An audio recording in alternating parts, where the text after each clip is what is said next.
A Reddit user uploaded this disturbing Ring camera footage with the caption, "Zombies want your brain." The video shows a young man in a bandana covered in what appears to be dirt or blood, repeatedly slamming himself into the front door of a house.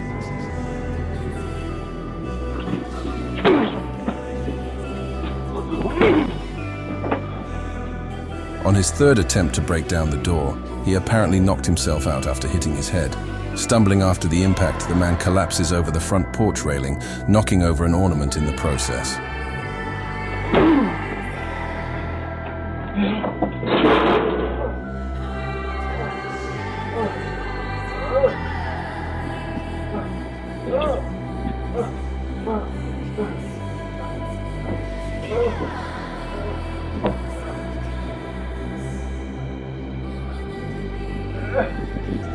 He groans in pain as he flails his arms and raises his legs,